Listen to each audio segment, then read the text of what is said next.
और उत्तराखंड की पूरी टीम की तरफ से आप तारिक अनवर साहब को पेश करें। उत्तराखंड की पूरी टीम की तरफ से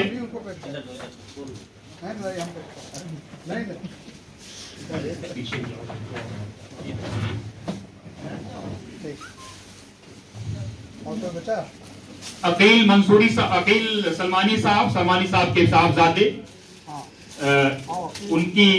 उनको पेश करना जरूरी है। मैं आपको संभालना है। नहीं अरे नहीं सर एक सेकंड, अरे तुम बच्चे बड़े भाई सर। अच्छा दोनों को पहना देते हैं। नहीं शकील साहब और अकील साहब दोनों का एक साथ जो है दोनों एक साथ मिलके रहिए, दूरियों को पाटिए, मोहब्बत को बढ़ाइए। और आखिरी गुलदस्ता और आखिरी गमछा कमरुद्दीन साहब, जिनके शान में मनकबत पढ़ी गई, मौलाना कमरुद्दीन साहब जो सलमानी साहब के सिपाही थे, नजफगढ़ से साथी हैं और वहां से आप पार्षद की तैयारी भी कर रहे हैं। सलमानी साहब की ख्वाहिश थी, इनको सदन में देखना चाहते थे कारपोरेशन में।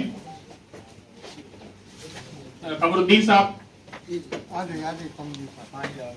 कलकत्ता के साथी हैं। हाँ दौड़ा दिया था बेचारे को, याद है ना? याद है बेचारे थक गए थे।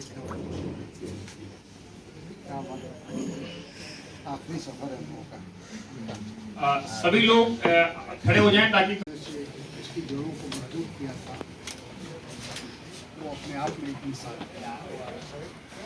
सर आपको नहीं लगता कि एक बड़ी चुनौती ये भी रहेगी हजरत सलमानी साहब के बाद, क्योंकि उन्होंने दीगर बिरादरों के भी काफ़ी मजबूत कड़ियों को जोड़ा था, तो क्या एक बड़ी चुनौती नहीं रहेगी कि उनको जो है बनाए रखने के लिए? सर बिल्कुल, उन्होंने बहुत सारे नुमाइशों और भी तंजीम से जोड़ा। मेरी कोशिश होगी आने वाले दिनों में उन तमाम जमायतों को, तमाम लोगों को, उनको कभी सलमानी साहब ने कभी तंजीम के जरिए हो या सीधे तौर पर मुझसे जोड़ा हो, उन सबको मैं साथ लेकर चल सकूं और उनको एहसास इस बात का दिला सकूं, यकीन दिला सकूं कभी सलमानी साहब की कमी कम से कम महसूस। सर मेरा क्वेश्चन है आपसे, गरीब शोषित वंचित वर्ग के विकास के लिए और राष्ट्र की एकता, अखंडता, एकजुटता और समरसता को बनाए रखने के लिए अब्दुल समी सलमानी जी द्वारा किए गए कार्यों पर आप 2 मिनट चर्चा करें। मैंने अभी अपनी भावना को रखा है और एक बात ये कहूँगा कि समी सलमानी साहब ने जिस तरह से समाज के कमज़ोर वर्ग को, पसमानदा लोगों को कभी तंजीम से जोड़ा था, वो कभी हमें हमेशा खिलेगी, हमेशा महसूस होगी। उनकी ऐसी शख्सियत, उनकी ऐसी व्यक्तित्व को दोबारा पाना आसान नहीं है, लेकिन हम लोग कोशिश करेंगे कि जो मिशन वो छोड़ कर गए हैं, उस मिशन को, उनका मिशन था कि समाज के कमज़ोर वर्ग के लोगों को आगे लाया जाए, उनको बराबरी का हक दिया जाए, उनको हर तरह से उनके साथ सामाजिक न्याय हो, उस काम को हम लोग पूरा करेंगे। आगामी योजनाएं क्या क्या हैं सर?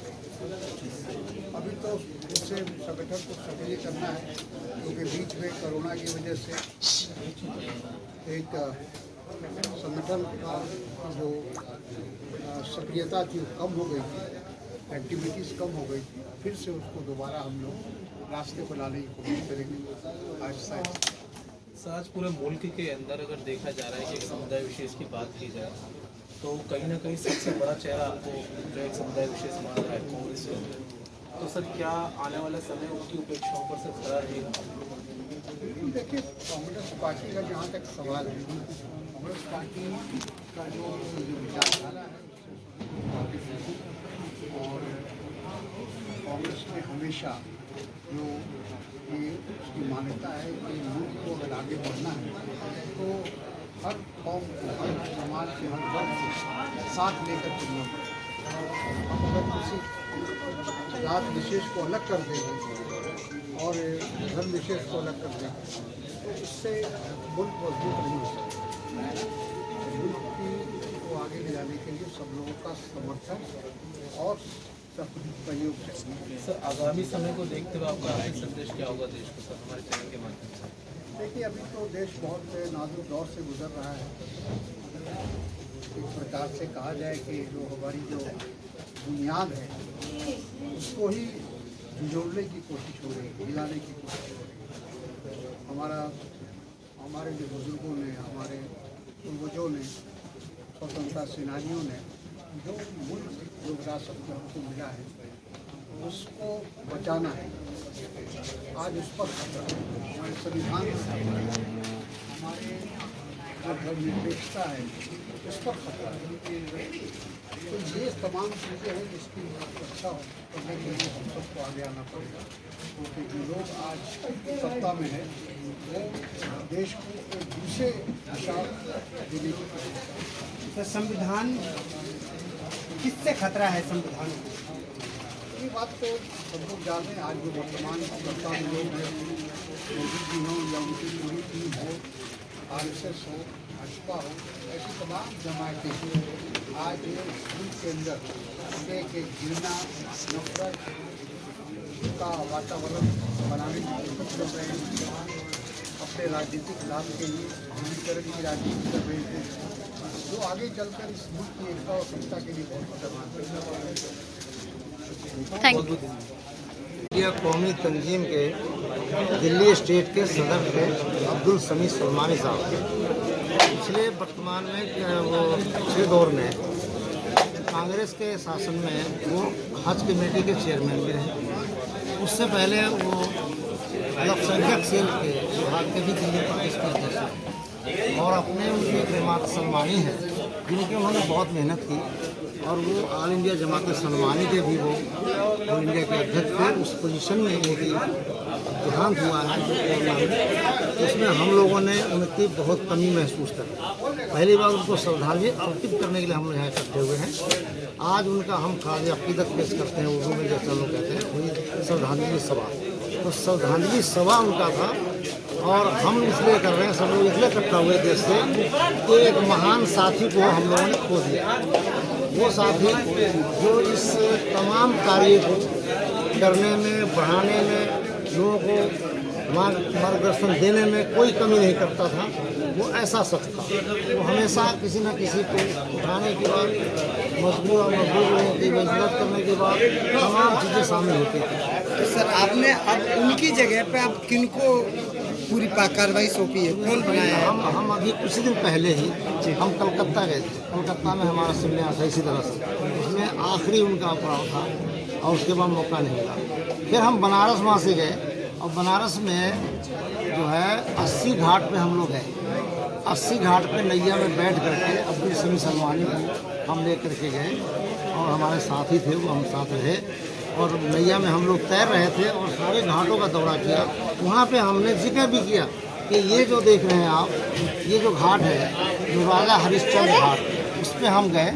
राजा हरिश्चंद्र घाट पर हम लोग खड़े हुए, और वहाँ मैंने राजा हरिश्चंद्र के बारे में जब बताया तो सलमानी साहब कहने लगे, आपको इतना पुराना ज्ञान कैसे प्राप्त है, और हम आपके गुरु हैं, उसके बावजूद मुझे ये मालूम नहीं था। आज इस घाट पे लाके मुझे आप बता रहे हैं, तो मैंने उनको बताया था कि ये वही दौर है जहाँ पे राजा हरिश्चंद्र का जब बिकता आया था, तो उस टाइम उनके बेटे का देहांत हुआ, तो उसके लिए उनके पास कफन दफन करने के लिए पैसे नहीं थे। और यहाँ तक कि उनकी जो बीवी थी, उनकी जो महारानी थी, तो वो यहाँ कहा जाता है, हमने तो गाना भी बनाया हुआ था कि ऐसा बिकता है कि उनको दाह संस्कार करने के भी पैसे नहीं थे। तो मैंने सारी बातें वहाँ की। आज मेरे पास सारे सीन नज़र आते हैं कि वो सलमानी साहब का साथ हम लोग अब नहीं मिलेगा।